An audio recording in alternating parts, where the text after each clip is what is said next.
RSSின் பின்னணி தெரியாமல் 100வது ஆண்டு விழாவிற்கு வாழ்த்து கூறி முதலமைச்சர் ரங்கசாமி சந்தர்ப்பவாத அரசியல் செய்வதாக முன்னாள் முதலமைச்சர் நாராயணசாமி விமர்சித்துள்ளார். புதுச்சேரியில் குப்பை எல்லும் நிறுவனம் சரியான முறையில் குப்பையை அகற்றவில்லை என்றால் ஒப்பந்தம் ரத்து செய்யப்படும் என்று முதலமைச்சர் சொல்கிறார். இதை செய்வதற்கு அவருக்கு திராணி உள்ளதா?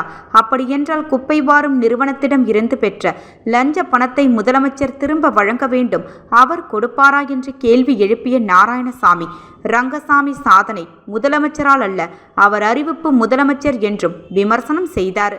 மேடையில் பேசிவிட்டு சென்று விடுவார், ஆனால் ஒன்றும் நடக்காது. மிரட்டல் விடுத்தால் மட்டும் போதாது, நடைமுறைப்படுத்த வேண்டுமென்று வலியுறுத்திய நாராயணசாமி, புதுச்சேரி மக்கள் வரி பணத்தை சுரண்டி கொள்ளை அடிக்கிறார்கள் என்றும் குற்றம் சாட்டினார். சிவாஜி சிலையில் இருந்து இந்திரா காந்தி சிலை வரை மேம்பாலம் கட்டுவதற்கு கடந்த 4 ஆண்டுகளின் முன்னரே 800 கோடி ரூபாய் நிதி ஒதுக்கப்பட்டது.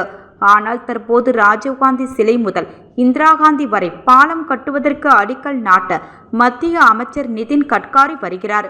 அப்படியென்றால் ஏற்கனவே ஒதுக்கப்பட்ட நிதி என்ன ஆனது என்று அவர் கேள்வி எழுப்பினார். RSSின் 100வது ஆண்டு விழாவிற்கு முதலமைச்சர் ரங்கசாமியும் உள்துறை அமைச்சர் நமச்சிவாயும் வாழ்த்து தெரிவித்திருக்கிறார்கள். RSSின் இயக்கத்தை பற்றி இருவருக்கும் என்ன தெரியும் என்று கேள்வி எழுப்பிய நாராயணசாமி, சுதந்திர போராட்ட காலத்தில் மகாத்மா காந்தி, நேரு தலைமையில் போராட்டங்கள் நடந்தபோது வெள்ளையர்களுக்கு ஆதரவாக இருந்தவர்கள்தான் RSSின் இயக்கம். இந்துக்கள் நாடுதான் இந்தியா என சொல்வதை ரங்கசாமி ஏற்றுக்கொள்கிறாரா? நாட்டின் அமைதியை சீர்குலைக்கின்ற இயக்கம்தான் RSS.